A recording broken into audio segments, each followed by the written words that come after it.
So a very warm good morning to all of you. We will be starting with the next session, which is on Vitreo, Retinal and uveal diseases.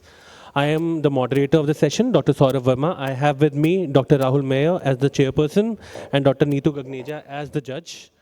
I would like to invite the first presenter, Dr. Rais Ahmed, to present his presentation on systemic abnormalities associated with retinal vascular occlusion in young patients. Just to highlight, we are running late by almost 20 minutes. So I would request all the presenters to upload their presentation and stick to their timings. Do we have the first presenter? If Dr. Rais is not there, then I would like to, Dr. Ishani, is she here? Okay, so a lot of speakers are not there. Dr. Abhishek Kumar Sinha. Okay. Dr. Yamini Sahu. Okay, so Dr. Yamini Sahu is with us and she's going to talk about culture-proven fungal endoff following phakic ICL implantation. Doctor? Yamini Sahu. I think she's the fourth one.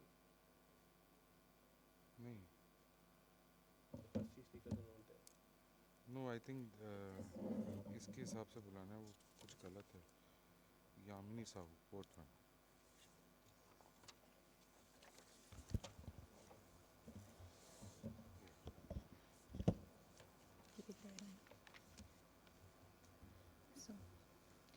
So good morning, everyone. I'll be presenting a case of culture-proven fungal endophthalmitis following phakic ICL implantation. So a 32-year-old male presented to us with history of diminution of vision in the right eye for past 1 month. He had a history of undergoing ICL implantation around 1.5 months back elsewhere. Post ICL implantation, 15 days later, he had developed blurred vision in his right eye, and the operating surgeon suspected a post-operative fungal endophthalmitis, and he explanted the ICL and injected intracameral voriconazole. However, clinical worsening was noted, and the patient was referred to us for further management. So this is the first day when the patient presented to us. He had a best-corrected visual acuity of 618 N6. As you can see in the slit lamp image, there was a very mild streak hypopyon. The vitreous cavity was essentially clear, and the retina was on. We performed an aqueous aspirate, which was negative for KOH and gram stain. The culture was also negative. However, the PCR was positive for U bacterial genome and negative for fungus. We started the patient on steroid eye drops and antibiotics. This is the second day picture. As you can see here in the slit lamp image, the AC exudation had increased and the hypopyon also increased. The vitreous cavity was still clear. So we injected an intracameral antibiotic because the U bacterial genome was positive. We also performed an AIOS2025-Hyde where no infective granuloma was seen. Third day, exudates had increased again, so we performed an AC wash. The second aqueous aspirate, however, showed septate fungal filaments in the KOH stain. The culture was still negative, so we diagnosed the case as a case of post-ICL fungal endophthalmitis and started on topical and oral antifungals. He received 2 doses of intracameral voriconazole, but on the 8th day, the clinical worsening was again noted, and AC exudates had increased. There was no view of the fundus, and now the patient had a vision of hand movements. So we took the patient for lensectomy, vitrectomy, along with intravitreal voriconazole injection. The PCR was positive for fungal DNA to the vitreous aspirate. As you can see here in the KOH stain, fungal filaments, septate fungal filaments were seen, and SDA showed fungal colonies, which was Aspergillus flavus. So post the surgery, patient received approximately 9 doses of intravitreal voriconazole every 48 to 72 hours. We started the patient on oral and topical antifungals. At 1 month of follow-up, his best corrected visual acuity was 624 N24. Anterior chamber, as you can see here in the slit lamp image, was essentially clear. The fundus vitreous cavity was clear, retina was attached. So post-ICL endophthalmitis, although is rare, is a vision-threatening complication, the rate approximately being 1 in 6,000. There is lack of literature on the incidence, outcomes, and the preferred practice patterns. This is the first culture-proven case of post-ICL fungal endophthalmitis in India and second reported case in Asia. There are no separate guidelines for fungal post-ICL endophthalmitis, so we generally follow the recommendations for post-cataract endophthalmitis. Conservative management is preferred in mild cases with or without ICL explantation. However, past vena vitrectomy and ICL explantation are required if the condition deteriorates. So the take-home message from my case is persistence of infection post-ICL explantation. Like in our case, ICL was explanted, but still there was persistence of infection. So it highlights the fact that only ICL explantation may not be sufficient in controlling infection in some patients. Vigilant follow-up is required because, as in our case, the patient exacerbated approximately 1.5 months post-surgery. So vigilant follow-up is required with prompt surgical intervention and multiple antifungal injections. Our patient received approximately 10 antifungal injections, intraviral injections. So this is also very necessary to help achieve better outcomes in such cases. Thank you, sir. Thank you, Dr. Yamini. Two things. Why was lensectomy done?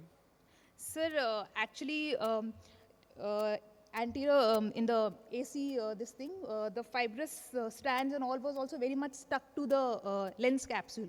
Initially, when we performed the AC wash, we thought that post the AC wash, there will be no lens adherent capsular fragments. But while operating in the initial plan was plus minus lensectomy. But he underwent lensectomy because we thought that even the lens, this thing was attached. Second thing, you said voriconazole was given 48 to 72 hourly. So depending. But the half-life of voriconazole, ideally, if you go by the books, it should be given every day. Yes, sir. But we did it 48 hours because depending post the surgical intervention, depending on if we see that the vitreous cavity, how is is the haze increasing or there's some exacerbation depending on that, sir. But we didn't get it done every this thing. So ideally, the dosing of voriconazole, if you go by the half-life, should be every day. Yes. We don't end up because it can be retinotoxic, but 72 hours is a big no. Yes. So this thing is either you take every day, see the patient, take a call, and then give. Yeah. Thank you. So you gave 9 injections of voriconazole. Did you? Post surgery, yes. That's okay. So at any point of time, did you think of switching the antifungal? Like maybe it's not working. You give 9 injections. Maybe you should have started amphotericin B or something. Yeah. So, but actually, this thing was aspergillus, and it was responding. Only thing was just the clinical judgment that okay, the haze was decreasing, so we continued with the same. If it is responding, generally, at least in my clinical experience, I've never come across a patient in which I have to give 9 injections and it is responding.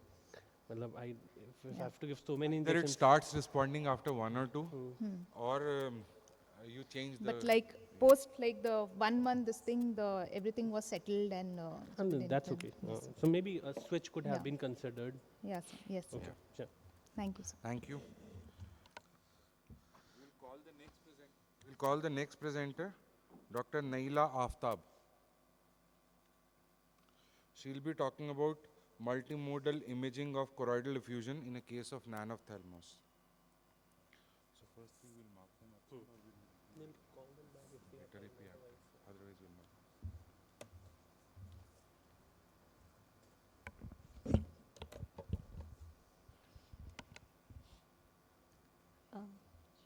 Good morning all.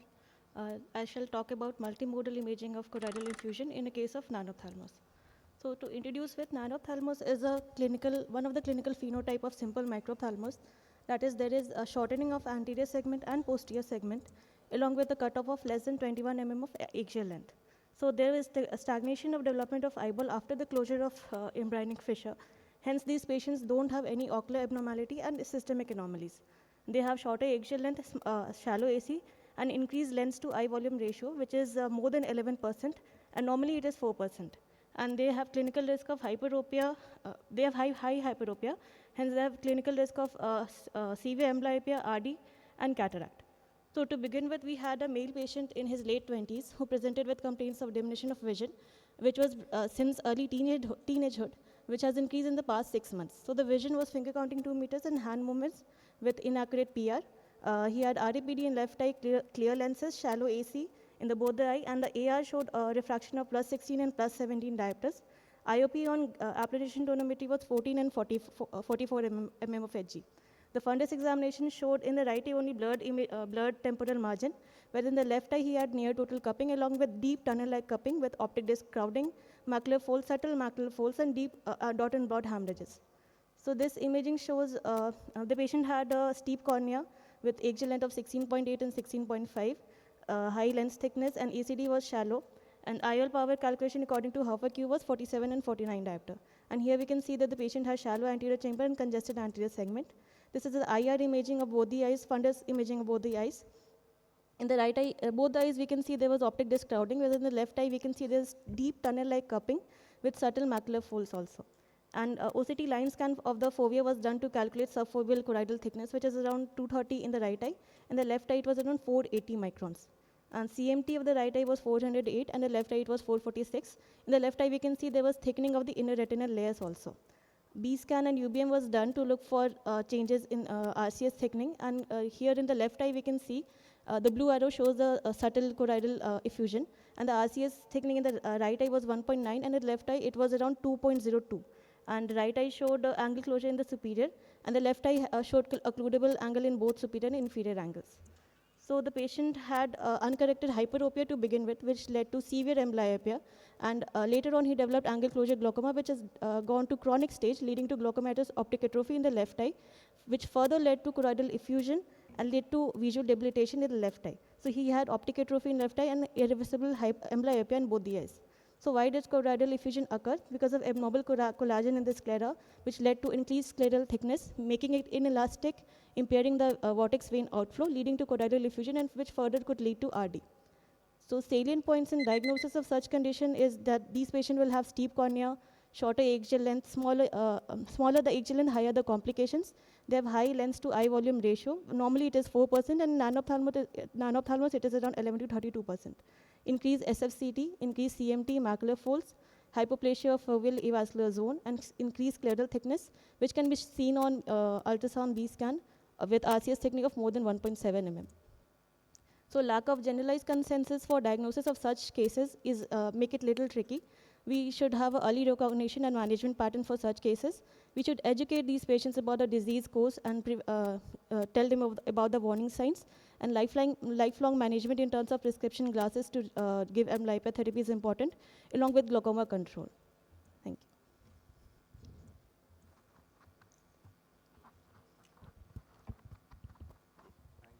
Thank you, Dr. Naila. Any questions? So did you do anything for the left eye? So we started the patient on oral steroid, but he was later lost to follow-up. So we couldn't image him further. Okay. What would you have done for controlling the IOP in the left eye? So we could have done posterior sclerectomy also. And he was started on AGM. And if not responding, posterior sclerectomy along with trap could have been done. So the AC must have been very shallow, right? Yes, sir. So a trap failure rate would be very high. What else probably would you have GDD done? could also have been tried in past planar route. Maybe again in our clinical experience, we feel that because the lens is of a normal thickness and the rest of the eye is small, removing the lens, putting also a have IOL, helped, yes. that deepens the AC and increases. A lot of patients actually have a very good IOP control just by opening up of the angles, and if it doesn't open up, then filtration surgery would be much more reliable in terms of long-term efficacy. So without that, and the second thing you said was scleral flaps. So that is meant for congestion. It really doesn't help in glaucoma as far as I know. So I personally do a scleroscopy in these kind of patients, a 2.5 by 2.5 scleroscopy posterior. It helps at times. In along glaucoma with also? cataract surgery. In glaucoma control also? No, not in glaucoma That is control, for but in normal congestion, uveal patients. effusions. Okay. So I operated a 52 power patient a few days back. I did a scleroscopy and the patient is doing well. The AC deepens, the IOP is usually well controlled. Okay. Thank you. Thank you. Thank you. So the next speaker is Dr. Isha Acharya. Okay, if she's not here, then Dr. Kanchan Bala Rathore. So she'll be speaking on needle in a haystack or bullseye treatment, decoding PST injections.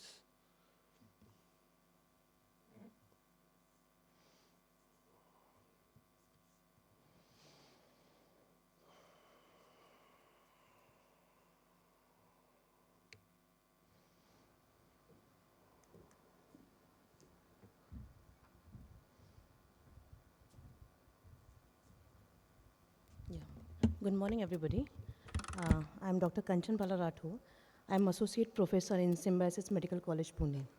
So I will be presenting on topic needle in a haystack or bullseye treatment decoding posterior subtenal injections. Now, posterior subtenal injections is not a new concept we have been giving from ages. So, though this practice we are following, but I want to present what is my observation in uveitis cases. So, just giving a small introduction about the definitions. Vitreoretinitis is a condition characterized by inflammation affecting both the vitreous humor and the retina, often leading to a significant visual impairment if left untreated. In cases where the inflammation persists and does not resolve on its own, corticosteroids are considered the primary and the most effective treatment options. Now, steroids can be administered into eye through several routes depending on the severity and location of the inflammation. So among this, posterior subtenal injection of triamcinolone acetonide has proven to be a particularly effective approach. Now, this is because of the targeted approach to the posterior segment. Now, when a case of uveitis comes, when we give the treatment, the subjective, from the patient point of view, the vision is always decreased because of the vitreous haze. So if there's a decrease in the vitreous haze, the patient is satisfied with the treatment because they don't understand the actual treatment we give according to etiology. So here I am presenting on the cases according to the vision, not going into the causes of the uveitis. So the main objective was to evaluate the efficacy of posterior subtenal injection of triamcinolone in cases of intermediate uveitis and vitreoretinitis not responsive to oral corticosteroids. So we analyzed the medical records of 27 consecutive patients, 34 eyes that is, who underwent posterior subtenal injections of triamcinolone for the management of intermediate uveitis and posterior uveitis. So data on visual outcome and potential side effects were gathered for evaluations.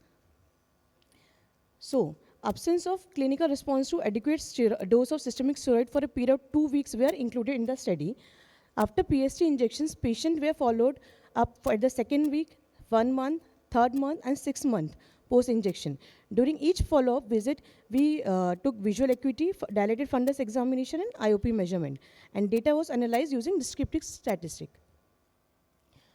So on the presentation, visual acuity at the baseline, all patients had best corrected visual acuity was in 6/60. 25% presented with retinitis alone, 41% had retinitis accompanied by macular edema, 34% had retinitis and macular edema along with the additional findings such as vasculitis or disc edema, and 15% had vitritis alone.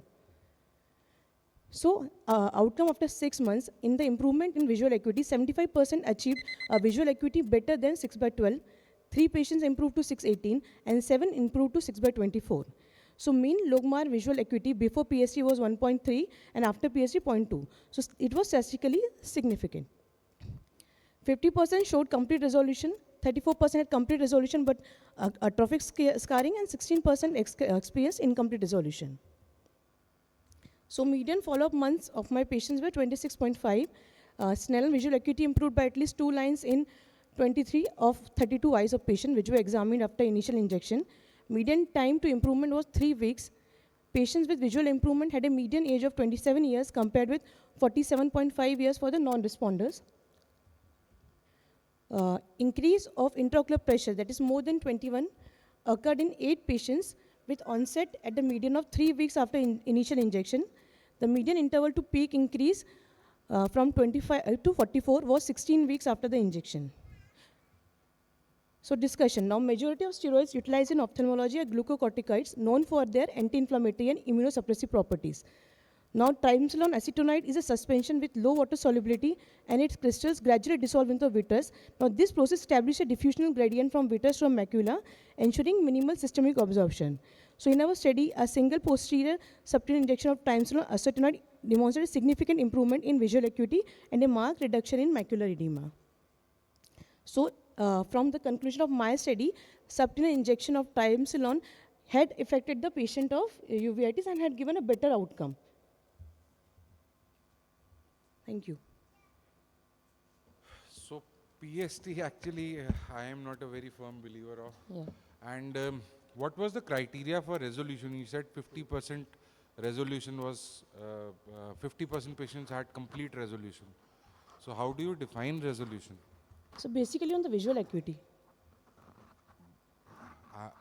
Visual I'm acuity sorry, and but clinical visual picture. acuity is not a So you must be indicator looking for at resolution. macular edema, maybe vitritis. The macular edema resolved on OCT. The retinitis, maybe you can do an angiography and take a call, or an autofluorescence. So I wanted to understand, how do you say that 50% had complete resolution? So complete resolution at the like patient visual acuity was improved, the clinical picture was improved. On the basis of that, resolution was. What I'm trying to say is visual acuity is not the only criteria for resolution, right? Huh. The lesions basically, the lesions. How? That is what I'm asking you. Just clinically you defined it as it has resolved or not? So You clinic. didn't do any investigation. No, for no, that. sir. For specific patient did angiography also, specific patient did OCT also. But the final criteria that patient, because it was subjective whether patient was happy or not. So that was the visual acuity. So like 50% of the patients got 6/6 vision. That is what Yeah, you're trying to around, yeah. But then that cannot be how we define resolution in the case of retinitis, Yeah. because that is bound to Resolution be is not because on the basis of vision. That is my take. so You may have an intermediate uveitis patient with a 6/6 vision. So that does not mean that the patient has resolved. Also, in my personal experience, vitritis or intermediate uveitis, yes, they might at times respond to PST, but surely retinitis per se does not respond. So initially I have never given in this, when the infective part was there. Only when they had a How do you recurrent. decide that it is infective or not? So on the basis of investigation, here I have not gone into that etiology part because this was only for the that's subtenants only. Another question I have is, you said that there was a significant age gap in the patients who responded versus who were Yeah, non-responders. yeah. So how do you explain that? So basically, it is immunosuppressive. So So those patients, I don't have a clear explanation, but that is just an observation that patients who were a bit older, they had a little less recovery as compared to the younger patients. I mean, again, probably because you are defining recovery on basis of visual acuity, that is why older patients have much more morbidity and are being classified as non-responders. Because otherwise, I do not see any. So it's way like to- confounding. I'll say, see, for your resolution, either you make it macular edema on OCT, and that 34% complete resolution with atrophic scarring also sort of takes care of that, because you probably saw some scarring in the macula. So visual acuity cannot be your criteria for resolution in Okay. uveitis, retinitis. It's very, very confounding. Yeah, thank you. Okay, thank you. Thank you. We'll call the next patient, Dr. Mandeep. And Dr. Mandeep, not Dr. there. Ankur has joined us on the panel. Hello, sir. Dr. Vikas Sharma. Dr. Madhusmita. Dr. Maitri. Dr. Maitri Chaudhary. So she'll be talking on Trust the Laser 532 nanometer Nd:YAG LPC for aggressive retinopathy of prematurity.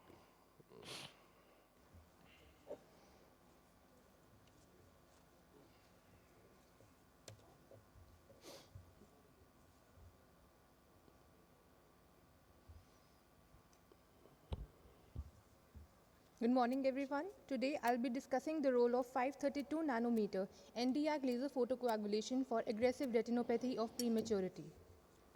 Retinopathy of prematurity affects the retina of only premature infants with incompletely vascularized retina.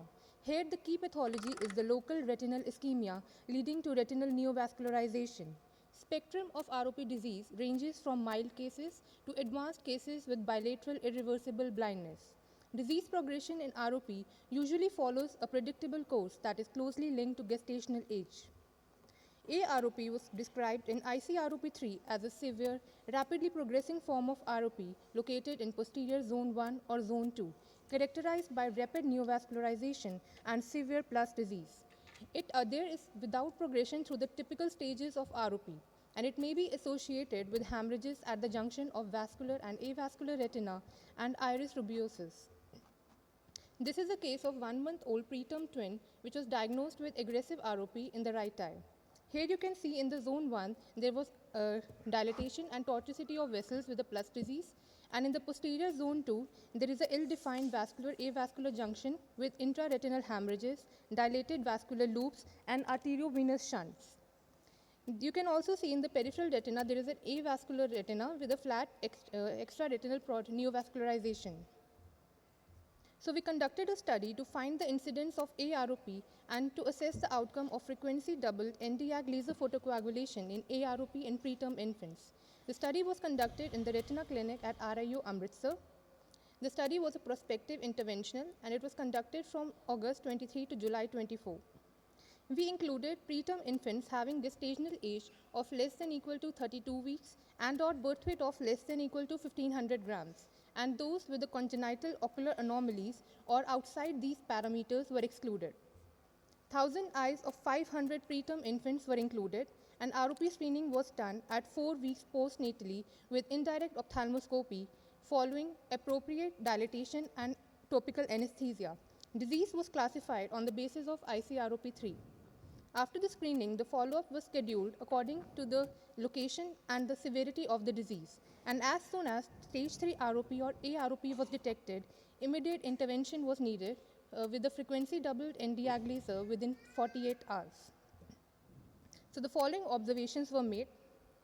Out of the 52.8% of the total eye screened had ROP, out of which 7.6% of the total ROP eyes had AROP, and 4% of the total eyes had AROP, so the incidence was 4% of AROP. 120 of the total ROP eyes required treatment, out of which 100% of the stage 3 pre-plus and plus disease ROP eyes had regression with laser photocoagulation alone, and 92.5% of AROP eyes had regression with laser. But 3 AROP eyes needed an additional intervention in the form of intravitreal anti-VEGF. So the conclusion which we made from that study was that the incidence of AROP was 4% and 92.5% success rate with the frequency-doubled laser alone in AROP, and 100% resolution was seen after augmentation by anti-VEGF treatment. The clinical implications are: a routine ROP screening ensures early diagnosis. Rapid intervention in aggressive disease is essential in preventing irreversible blindness. Frequency-doubled Nd:YAG laser photocoagulation as the mainstay treatment ensures the permanent ablation of the avascular retina, lowering the risk of disease recurrence. And adjunctive anti-VEGF therapy helps achieve the disease regression alongside the laser photocoagulation in some cases. Thank you.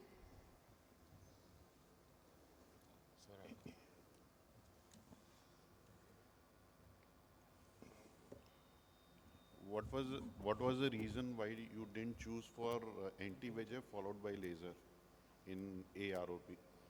So because the gold standard basically is the laser only. If the avascular retina is visible and it can be lasered, so we should go first for the laser. Anti-VEGF is only preferred where the media clarity is not there or the disease is so much aggressive that laser won't be effective. If there is edema, the laser effect won't be there. With recent guidelines which are coming, they say that in AROP start with anti-VEGF followed by laser. No, So sir, do but you- not every AROP case should be like we diagnose this is AROP. It should not be like first we give injection. If it is laserable, because ultimately we have to laser the avascular retina. Otherwise, even after the injection, there will be recurrence. So do you have any double-blind study where it says that if you give injections followed by laser, then the amount of laser which is required is less as compared to the laser if you do laser followed by anti-VEGF. So do you have any comparison or do you have No, any sir, I data didn't available conduct the in your- study myself, but according to my experience, which I have seen, that first of all, laser also we have seen good results with the laser alone also. No, anti-VEGF followed by laser, they say the amount of ablation required is less. So only in select cases, anti-VEGF followed by laser, but not every case. But study I have not done.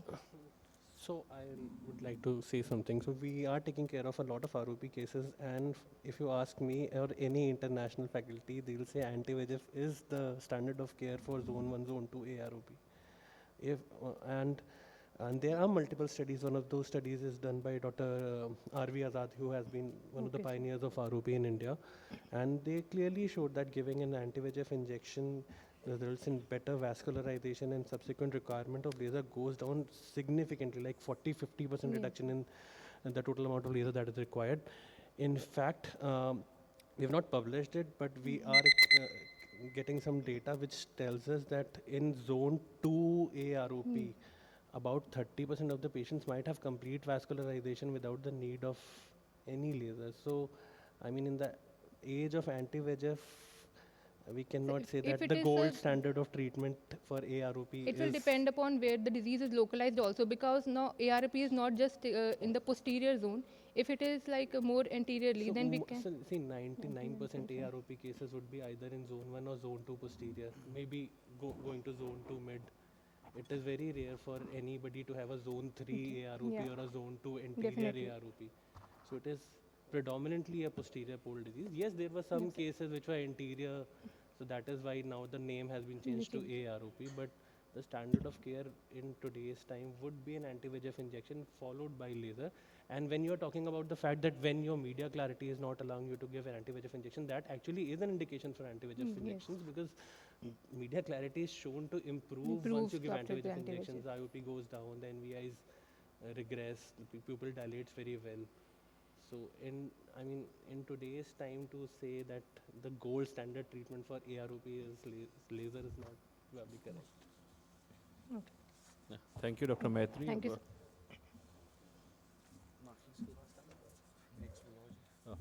So for the last case of the day, of the session, I would like to invite Dr. Lakshmi Tuli Kaushal.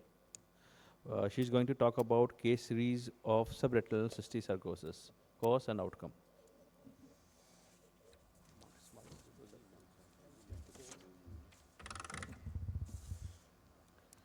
Good morning, everyone. I'm going to present a case series of intraocular cysticercosis, course and outcome. Cysticercosis, as we all know, is a parasitic infection caused by Taenia solium. The disability-adjusted life years of this disease could be as high as 1.73. Ocular cysticercosis has a varied presentation. Most frequently, it involves the ocular adnexa, followed by the posterior segment. Human infestation, as is commonly known, is linked to the consumption of undercooked pork.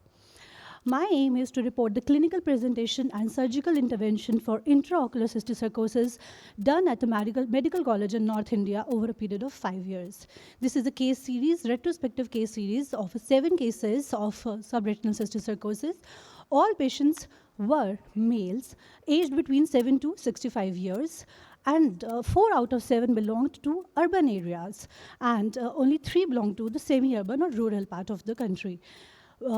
Surprisingly, 5 out of these 7 patients were vegetarian, and in all the cases, pars plana vitrectomy with the cyst removal was done.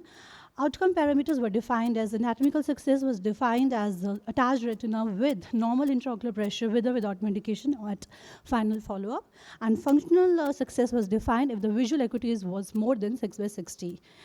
Clinical presentation of decrease in vision was found in all the cases, accompanied with pain, redness in 2, floaters in 2, flashes and lymphedema in 2 and 1 cases. All the cases had vitritis. All the 7 cases had vitritis. Interior segment inflammation was found in 4 cases. The cyst location was submacular in 3 cases.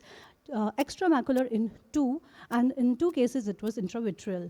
Mean presenting visual acuity was logMAR 1.36 and mean final visual acuity was 0.8. Anatomical success was achieved in all the cases, while functional success could be achieved in 70% of the cases. This is the summary of all the cases. I'll be discussing 2 out of these. This is the case of a 7-year-old male who presented to our OPD with the preoperative visual acuity of logMAR 1.78 with the large submacular subretinal cyst, on which on OCT scan was a multiloculated cyst, and was operated upon with the pars plana vitrectomy with cyst removal, and had a poor visual gain due to massive subretinal scarring. This is another case of a 16-year-old boy who had this submacular cyst with macular hole. On OCT vertical scan, the cyst could be seen intending to escape through the macular hole. So he was immediately operated upon, and he had a good visual, post-operated visual acuity was 0.78. And on this histopathology, cysticercosis was confirmed. On MRI brain, this patient had a disseminated neurocysticercosis.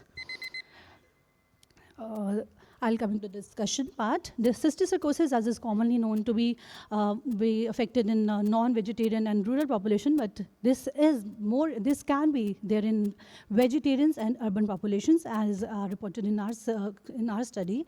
Poor hygienic condition, unwashed salads, raw vegetables could be the main source.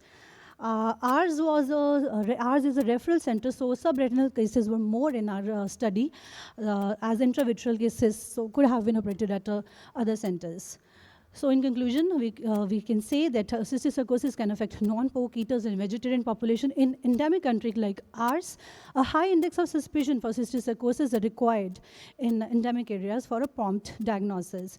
Ancillary tests like OCT and radiological investigations clinch the diagnosis, and early intervention is must to get the good results. Thank you.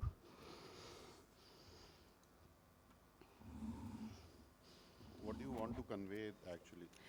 We want to say, as everyone say, that most of the people, if we talk about cysticercosis, they think about that must be having seen in rural population or in pork eaters, undercooked pork eaters. But in our series, it was found to be more common in urban population and in this vegetarian population as well.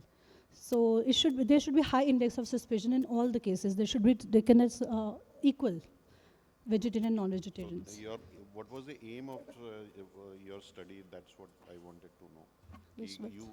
What was the aim of the study? Why you are conducting? Why are you presenting this? What are you wanting to highlight from this paper? Rural and urban population Rather can than get vegetarian affected. population, yes, sir. That was the aim of the Yes, study. sir. So I would agree. The only thing was that the population was vegetarian. Rest everything I think is very known. Thank you. And do you start albendazole in these kind of patients? When do you start albendazole with steroids in After, these patients? yes, sir. They were started on albendazole after medicine consultations.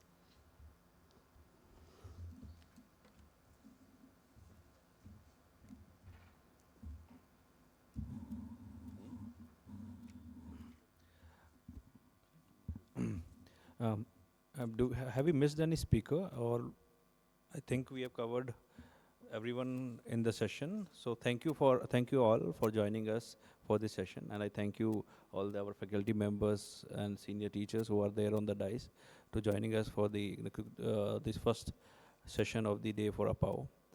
Thank you and welcome to AIOS APO 2025.